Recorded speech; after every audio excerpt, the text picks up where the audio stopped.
اللهم صل وسلم وبارك على حبيبي وشفيع رسول الله. هنعمل النهاردة مندي لحمة، هنعملها بطريقة سهلة وحلوة. هبشر هنا بصل وهحط عليه شوية ملح وهقلبه وهسيبه شوية عشان احنا عايزين ميته بس. وهحضر معانا فلفل اسمر وبودرة زعفران، ده لون زعفران بس ده مش اصلي. وهنظبط بقى الملح، انا حطيت هنا نص معلقة ملح على الكمية اللي انا عاملاها. ودي قطعة اللحمة اللي انا هعملها مندي، دي اللي هي بتبقى في الريش، دي هو بيخلي منها الريش بس. القطعة دي بتبقى تحفة تحفة تحفة في المندي، وبتدوب كده وبتستوي كمان على طول. وزنها 2.5 كيلو.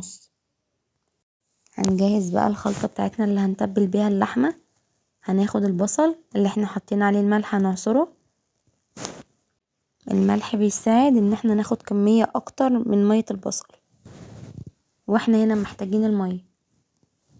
هناخد بقى المية مع الفلفل الاسمر مع الملح مع الزعفران، هنقلبها كويس وندعك بيها اللحمة. بصوا خلوا كده التتبيلة تتغلغل جواها. انا لبست هنا جلافز لان اللون ما بيطلعش من الايد بسهولة. هنا بقى الصينية كانت صغيرة فنقلتها في حاجة اكبر عشان اعرف اتبل فيها اللحمة كويس. ممكن نتبلها من قبلها بيوم ونحطها في التلاجة، وممكن في ساعتها. انا جربتها بالطريقة دي وبالطريقة دي وما بيبقاش فيها فرق اصلا، عادي. انا هنا تبلتها ودخلتها الفرن في ساعتها على طول. هنجهز بقى معانا صينية هنغلفها 3 طبقات فويل تحت، وهنحط كوباية مية صغيرة، وبعد كده هنحط ورقة زبدة، وهنحط كمان ورقة عشان نعرف نغلف بيها اللحمة كويس، وعشان كمان المية اللي احنا حطيناها ما تطولش اللحمة.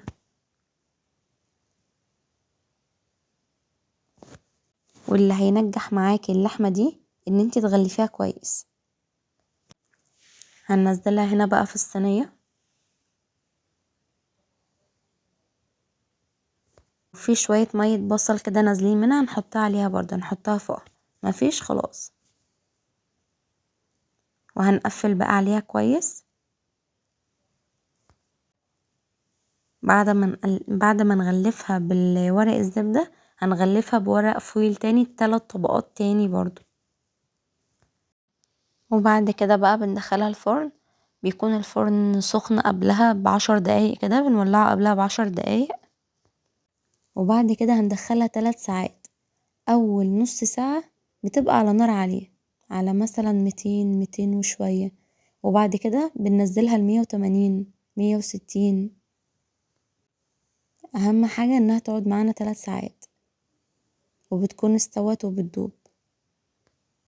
الاكلة دي بتكون حلوة جدا في العزومات، منها انها ما بتاخدش وقت معاكي، بتنجز في ثواني كده، ومنها انها بيبقى شكلها حلو في التقديم على السفرة، لان طبعا بنعمل جنبها رز بسمتي وبيتقدم معاها السلطة بتاعها.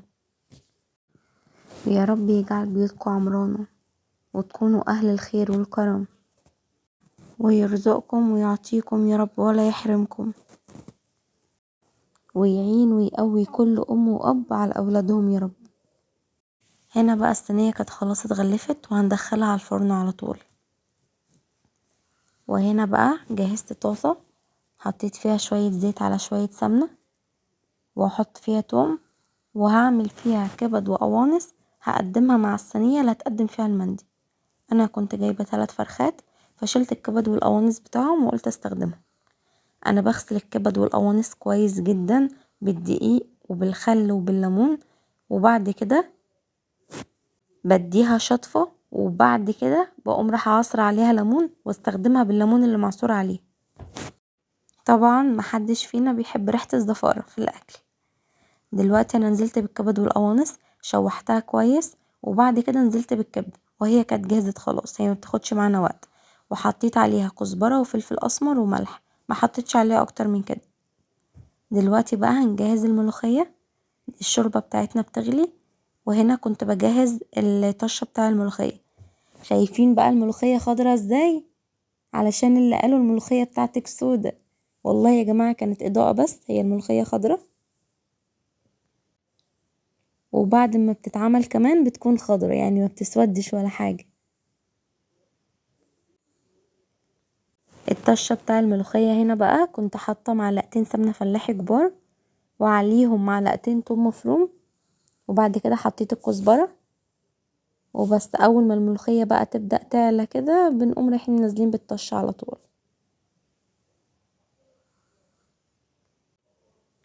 وفي معلومتين مهمين، لا بنسيبها تغلي ولا بنغطيها، يعني احنا بنسيب الغطا مكشوف كده شوية، واول ما بتهدى خالص بنغطيها علشان لا تسود مننا ولا تسقط مننا في الحل.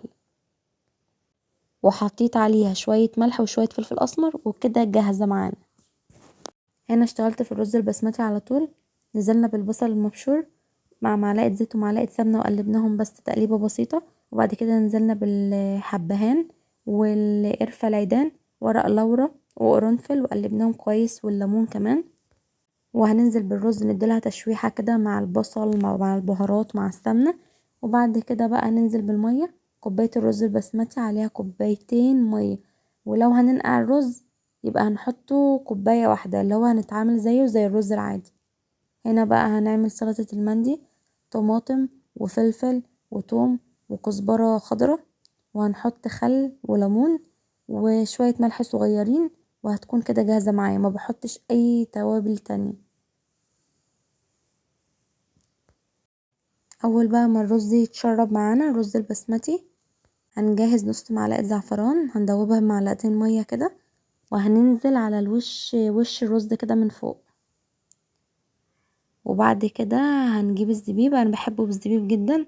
بجيب الزبيب بغسله كويس وبنقعه وبرجع اغسله تاني، لان ساعات كده بيبقى فيه رمل. وبعد كده بحطه على الوش. اول ما الرز بيتشرب بحط الزعفران بمعلقتين مية، وبعد كده بحط الزبيب وهنغطي بقى. الزبيب بيبقى فيه رمل، لازم يتنقع ولازم يتغسل كويس.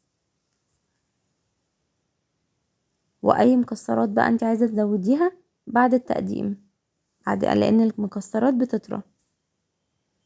هنا بقى كانت خلاص كل حاجة جهزت معايا. شايفين الرز؟ شايفين الجمال؟